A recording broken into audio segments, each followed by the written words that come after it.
Bonjour à tous, on se retrouve dans votre nouvelle étape et je vais vous parler des bases de la négociation. Tous les principes applicables à tous les domaines de la vie, pour n'importe quel type de négociation. Premier point très important, il va falloir demander. J'en ai parlé un petit peu dans l'étape précédente, mais si vous ne demandez pas, vous n'obtiendrez jamais quelque chose. C'est le même principe, moi j'aime bien parler de... On a plus souvent ce qu'on demande que ce qu'on mérite. Pensez à cette phrase. On a plus souvent ce qu'on demande que ce qu'on mérite. Si vous avez besoin de connaître l'heure dans la rue, si vous ne la demandez pas, personne ne vous la donnera. Donc ça, c'est un principe de base. Ça paraît évident, hein, forcément, négociation, on va demander à faire baisser quelque chose, faire baisser le prix. Mais vraiment, je voulais le rappeler, demander, c'est pas grand-chose. C'est vraiment, en une phrase, vous demandez quelque chose. Et je peux vous assurer que on peut aussi penser comme ça, en combien de temps vous avez gagné ne serait-ce que 1000 ou 2000 euros. Souvent ça nous prend un mois entier à gagner cette somme-là. Surtout si on compte qu'on doit payer notre loyer ou notre prêt, payer notre nourriture, notre essence, etc. Donc vous pouvez demander ne serait-ce que 1000 euros et gagner 1000 euros en quelques minutes en demandant. Donc, ça doit vous pousser vraiment à demander. Ensuite, c'est savoir demander. Il faut essayer de mettre la forme pour demander quelque chose. Vous savez tous, avec des personnes, surtout avec les enfants sont très forts à ce jeu-là. Ils vont vous demander un tas de choses, mais ils vont aussi savoir demander parfois. Certains enfants, quand ils vont être adorables avec vous, ils vont vous demander quelque chose. Là c'est un peu la même chose. Vous devez, en tout cas moi c'est ma stratégie, essayer de flatter le vendeur. Vous allez dans son sens, vous lui dites que son appartement il est vraiment beau, vous lui dites que les travaux qui ont été faits, ils vous plaisent et que si c'est lui qui a fait les travaux, vous lui dites qu'il a bien fait les travaux. Alors que c'est peut-être pas vrai du tout, hein. Peut-être que vous n'aimez pas du tout les travaux qu'il a fait, mais vous le flattez, d'accord ? Vous le flattez. La négociation, de toute façon, c'est des relations humaines et c'est aussi une sorte de séduction. D'accord ? Donc, on peut comparer ça un petit peu avec de la drague quand vous allez draguer votre copine ou votre copain. D'accord ? Il y a un jeu de séduction qui peut avoir lieu et qui va créer l'empathie en fait chez le vendeur et il va vous prendre en estime dans son cœur pour plus facilement, potentiellement plus facilement accepter votre offre, qui sera en dessous du prix du marché. Il y a également la brique de forcer le vendeur à reformuler un prix. Il faut essayer que le vendeur reformule son prix de vente à la baisse forcément, donc avec des questions du genre quelle est votre marge de négociation, jusqu'où vous pourriez descendre, est-ce qu'il y a une marge de négociation, combien c'est. Donc forcer le vendeur à reformuler un prix, comme ça vous savez déjà, vous aurez une nouvelle base de négociation. Par exemple, le prix est à 100 000 euros. Le vendeur vous dit, bon, je peux peut-être aller jusqu'à 95 000 euros. Vous savez que au minimum vous achèterez à 95 000 euros, mais surtout, vous allez pouvoir essayer de faire baisser encore ce prix de vente.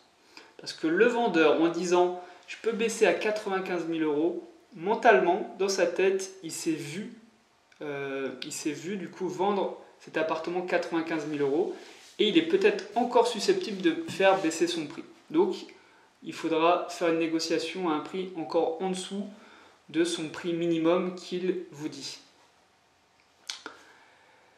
Un point également important, il va falloir garder le vendeur dans le jeu. Une négociation, c'est deux personnes, un acheteur, un vendeur, et il faut que les deux parties soient d'accord. Sinon, il n'y a pas de transaction, il n'y a pas d'accord. La seule personne qui a le droit de quitter la négociation, c'est le vendeur. Nous, en tant qu'acheteurs, on n'a pas le droit de quitter la vente, enfin la négociation. Pourquoi ? Parce que nous, on veut obtenir un prix minimum. Donc, on n'a pas de raison de partir, en fait, de la négociation. Donc, c'est le vendeur qui doit vous dire non, je ne vendrai pas en dessous de ce prix-là, Et ça doit vous forcer du coup à voir un autre bien à vendre. Un autre point également, c'est de demander beaucoup de choses en même temps. Pourquoi? Parce que si vous demandez de faire baisser le prix de vente, d'obtenir des délais pour obtenir votre prêt, pour obtenir les clés avant la remise des clés officielles, ça va être plus dur de répondre non à plusieurs questions que de répondre non à une question à la fois, ou une demande à la fois. Plus dur de dire non à 4 choses qu'une chose à la fois. Et surtout dans la négociation, n'acceptez jamais la première offre que le vendeur va vous faire. Donc souvent vous pourrez encore faire baisser le prix. C'est ce que je vous disais. Si vous arrivez à faire baisser le prix de 10 000 euros, simplement parce qu'il vous l'a dit, ou parce que vous avez fait déjà une première proposition, le vendeur revient vers vous, il baisse son prix, il y a souvent moyen d'encore faire baisser ce prix. Donc n'acceptez pas cette première offre, négociez encore ce que vous pouvez, tout simplement. Faites une autre proposition encore plus basse. Les erreurs à éviter quand on fait de la négociation, ça va être surtout d'avoir des émotions. Les émotions, ça va être votre pire ennemi. Si vous vous dites « Ah, je veux absolument cet appartement. Ah, il est magnifique. Ah, il irait vraiment très bien pour mon business. Ah, je me vois bien habiter là-dedans. » Les émotions vont vous faire perdre des milliers d'euros, clairement. Ne pensez surtout pas à cet appartement, il est vraiment pas cher, il va me passer sous le nez.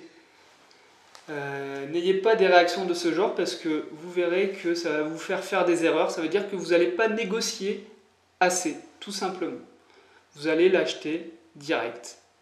Vous allez l'acheter en faisant une petite proposition de 2-3 000 euros, histoire de ne pas faire peur aux vendeurs, parce que vous voulez vraiment le bien. Et là, c'est une erreur quand même. Je vous assure, si vous avez un petit peu d'historique dans l'investissement, tous les types d'investissements, que ce soit en bourse ou entrepreneuriat, dès qu'il y a des émotions en jeu, on fait des erreurs. Une des erreurs aussi que font beaucoup de personnes, c'est ne pas avoir d'objectif de négociation. Souvent, des gens vont négocier le prix de 10, 15 000 euros, mais ils ne savent même pas pourquoi ils demandent moins 10, moins 15 000 euros. Alors que nous, en tant qu'investisseurs, on doit préparer notre négociation. D'accord ? Ça, c'est très important. On doit savoir à quel prix le bien est rentable pour nous. À quel prix on atteint nos objectifs de cash flow. Donc, on ne fait pas une proposition au hasard. D'accord ? C'est bien compris ? Voilà. Une erreur pour moi dans la négociation, c'est de ne pas faire de concessions. Vouloir tout gagner, vouloir avoir exactement ce qu'on avait prévu, vouloir ne pas faire de concessions tout simplement. Il faut savoir lâcher des fois sur quelques points pour au final faire un investissement rentable. Alors bien sûr, si vous auriez pu négocier encore 3 000 euros, vous auriez été encore plus rentable, mais peut-être qu'à ce prix-là, vous êtes déjà rentable. Donc, il faut savoir des fois lâcher un petit peu de lest. D'autres secrets sur la négociation, ou des conseils, mes conseils. Je vous ai parlé des émotions tout à l'heure, c'est un peu le même principe. Si vous pouvez ne négociez pas vous-même, en fait. Si vous pouvez faire négocier l'achat d'un bien immobilier qui vous plaît par quelqu'un d'autre, vous aurez plus de résultats. Ça peut être votre parent, vos parents, des amis, des cousins, votre femme, pourquoi pas. Utilisez quelqu'un d'autre pour faire les propositions d'achat. Parce que je peux vous assurer qu'au moment de proposer, vous vous dites « Ah, je propose 85 000 ou 90 000 ». Par exemple, il y a un bien à 100 000 euros. Et vous vous posez la question, je propose 85, 90 000, ah j'ai peur à 85 000 qu'ils me disent non, du coup ça va pas le faire. Voilà. Donc là, si vous dites ça, si vous demandez, je sais pas, à votre ami de faire une proposition, votre ami il s'en fiche, lui, il va proposer le plus bas, 85 000 euros. Et vous savez pas ce qui peut se passer. Ça va être peut-être accepté. Donc il faut tenter. Ce que j'allais vous dire également, c'est vous allez plus perdre que gagner. D'accord? Ce qui veut dire que sur 10 négociations, il y en a 9 qui vont ne pas aboutir, ou il y en a 9 qui vont pas vous permettre, qui vont pas vous... 9 négociations dans lesquelles vous n'allez pas obtenir le prix que vous auriez aimé. Ça veut dire que une négociation, ça ne veut pas dire que vous allez gagner, obtenir. Hein. Donc le vendeur peut bien dire non, je ne vends pas. Donc, préparez-vous à avoir des refus, et ça c'est normal. D'accord ? Surtout, entraînez-vous. Entraînez-vous, c'est-à-dire qu'il faut multiplier les négociations. Même pour des biens, des fois, qui ne vous intéressent qu'à 85%, 90%, essayez de négocier. Faites une offre d'achat pour voir un petit peu la réponse que va vous donner l'agent immobilier, pour voir un petit peu les sentiments aussi que vous allez ressentir en attendant de recevoir la réponse de l'agent immobilier ou du vendeur. Vraiment, ça va vous permettre de voir un petit peu comment réagissent les vendeurs à votre offre, et vous verrez qu'en fait, souvent on a peur de proposer une offre trop agressive et que le vendeur nous envoie balader. Ça peut arriver, mais c'est rare en fait. Vous allez vous rendre compte que les vendeurs reviennent toujours vers vous, soit pour vous faire une autre proposition, ils baissent leur prix quand même, soit ils vous disent tout simplement que ça peut ne pas les intéresser, ça arrive aussi. Mais on va rarement vous insulter, je vous assure. Le dernier point, pour moi, c'est soyez sérieux dans votre démarche de négociation. On va le voir par la suite, où je vais vous donner des argumentaires pour négocier le prix d'un bien immobilier, mais il faut quand même que les gens en face de vous, ils se disent qu'ils ont affaire à un professionnel, qu'ils ont affaire à quelqu'un de sérieux, et pas à un rigolo. Parce que je vous assure que dans l'immobilier, il y a beaucoup de rigolos, de personnes qui viennent, à qui les biens n'intéressent même pas, mais qui sont juste là pour faire des visites, pour faire des propositions en l'air. Donc, montrez que vous êtes sérieux dans votre offre d'achat, dans votre démarche, etc.